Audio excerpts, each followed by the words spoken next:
Passion is far too wide. I wanna forget you. Let me forget you. आज video की starting सीधा car के owner से करवाएंगे और उनसे रिव्यू लेंगे कि कैसी कुछ है ये कार, क्योंकि उनको 1 साल से ऊपर हो चुका है इस कार को यूज़ करते हुए।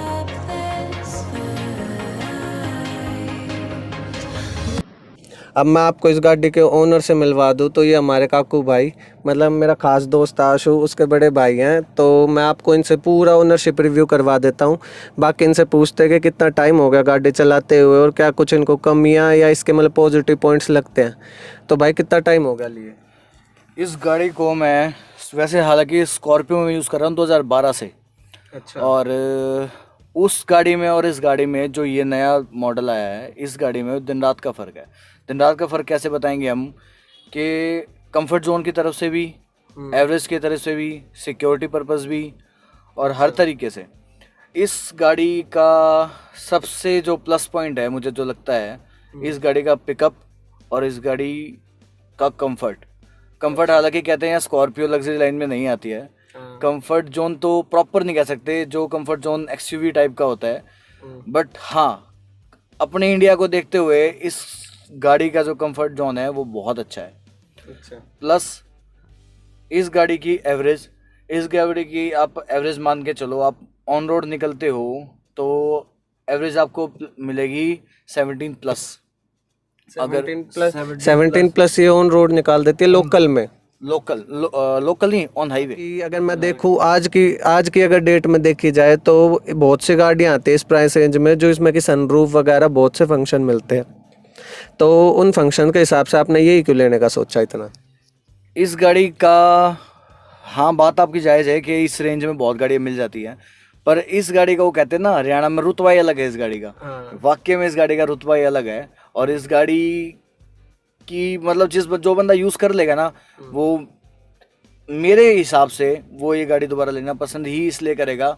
एक तो रुतबा इस गाड़ी का, और कम मेंटेनेंस की गाड़ी है ये, मतलब इस गाड़ी का खर्चा बहुत कम है। इसकी सर्विस कॉस्ट अराउंड कितनी पड़ जाती है अगर आप सर्विस करवाओ, और कितने टाइम बाद सर्विस करवानी पड़ती है नॉर्मली? इसका सर्विस का जो साइकिल है वो सेम रहता है 5,000 10,000 किलोमीटर के अकॉर्डिंग, मतलब 5,000 10,000 20,000 30,000 इस तरीके से रहता है। और सर्विस कॉस्ट इसकी अगर कंपनी से ही आप करवाते हैं तो 10,000 के अराउंड, 10,000 से मतलब मैक्सिमम 10,000 होता है, मैक्सिमम 10,000 होता है।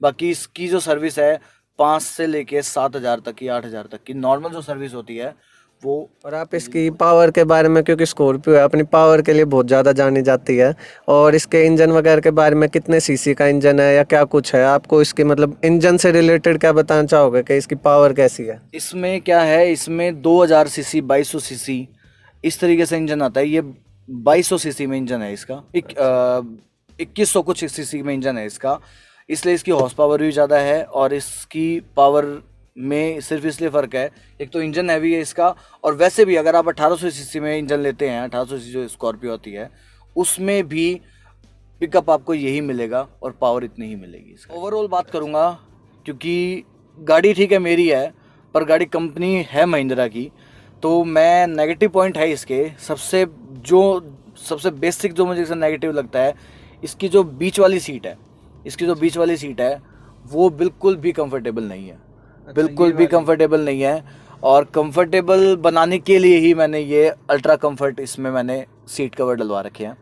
जैसा कि आप देख सकते हो इस पे ओवर कुशनिंग करवा रखे हैं इन्होंने, ताकि लॉन्ग रूट के लिए एकदम बेस्ट हो जाए गाड़ी, क्योंकि ज़्यादातर स्कॉर्पियो लॉन्ग रूट के लिए ज़्यादा यूज़ करता है। मैं इसको ऑफ रोडिंग के लिए और लॉन्ग रूट के लिए यूज़ करता हूँ इस गाड़ी को, और इसीलिए मैंने इसमें अल्ट्रा कंफर्ट डलवा रखे हैं मैंने, सिर्फ कंफर्टेबल गाड़ी करने के लिए। बाकी प्लस इसमें जो नेगेटिव मुझे लगता है इसका ब्रेकिंग सिस्टम, प्लस जो गाड़ी अगर आप 80-90 से ऊपर लेके जाते हैं इसको और आप ब्रेक लगाते हैं तो इस गाड़ी में हल्का फुल्का झोल लगता है। पहले की गाड़ी के मुकाबले झोल काफ़ी कम किया है महिंद्रा ने, पर अभी भी झोल है इस गाड़ी में। क्यों? क्योंकि एक तो गाड़ी की शेप इस तरीके से है, तो बाकी इसमें फ़र्क है, पहले से फ़र्क है, बाकी है अभी भी झोल का कि 90 से ऊपर 100 से ऊपर जाते ही गाड़ी झोल मार। तो गाड़ी ओवरऑल इतनी अच्छी है तो ये छोटी सी कमी है, इसको आप चेंज थोड़ा चेंज आपने करना एलॉय साइज प्लस करवा रखा है मेरे ख्याल से। तो कहाँ से करवाया था और कितनी क्या कॉस्टिंग पड़ी थी उसकी? ये मैंने जो अलॉय है इसका साइज़ मैंने जो कंपनी देती है वो 17 देती है, 17 इंच रहता है। मैंने इसको ज़्यादा नहीं बढ़वा रखा है, सिर्फ 18 इंच करवा रखा है। क्यों? क्योंकि मुझे एक तो लॉन्ग रूट के लिए चाहिए होती है गाड़ी, प्लस इसमें क्या है कि ज़्यादा साइज़ करवाने से गाड़ी पे एवरेज पे बहुत फ़र्क पड़ता है। इस 18 साइज़ तक गाड़ी पे एवरेज पे फ़र्क नहीं पड़ता है। प्लस इसका जो झोल का मैं आपको बता रहा था, झोल जो पड़ता है गाड़ी के अंदर वो इसमें बहुत कम हो जाता है। क्यों? टायर का साइज़ चौड़ा हो जाता है और टायर का साइज़ बढ़ जाता है, तो इससे गाड़ी क्या है रोड पे ज़्यादा चिपक के चलती है। तो इसमें 18 साइज़ का अलॉय है और अलॉय मैंने करोल बाग से डलवाए थे। अच्छा जी, करोल बाग से डलवाए थे मैंने। प्लस अंदर के जो सीट कवर का ओवरऑल का है ये मैंने जो करवाया है ये एक रानी बाग में एलिमेंट वाले हैं। एलिमेंट एक कंपनी है, वो केवल सीट कवर्स का काम करती है, इम्पोर्टेड कंपनी है, तो उससे ही मैंने ये सीट कवर करवाए हैं। और इनकी एलॉय की और इसकी कॉस्टिंग क्या पड़ी थी अराउंड, अगर आप बता सको तो? अराउंड इसकी अगर मैं ये टायर और अलॉय में लेता हूँ, ये मेरी कॉस्टिंग पड़ी थी 1,10,000 रुपये। दोनों मिला के? जी, दोनों मिला के 1,10,000 रुपये में दे के आया था उनको। मतलब जो कंपनी से अलॉय और कंपनी से जो व्हील और टायर आए थे मैंने उनको दे के उनको अलग करके, मतलब उसमें से अमाउंट माइनस हो गया था। बाकी इनकी जो कॉस्ट है वो 1,10,000 रुपये उसने टायर और अलॉय की बोली थी। अच्छा जी। और सीट कवर्स की? सीट कवर मेरे पड़े थे 35,000, 35,000 रुपये के मैंने सीट कवर। तो आपको लगता है वर्थ है ये? देखो चीज़ अच्छी है और मेरे हिसाब से 35,000 रुपये इसको मतलब सीट के कोई ज़्यादा नहीं है। हाँ, क्योंकि लाइफ टाइम के लिए हो गया एक Lifetime तरीके के लिए से। हो गया है, कंफर्ट इतना अच्छा मिल रहा है आपको।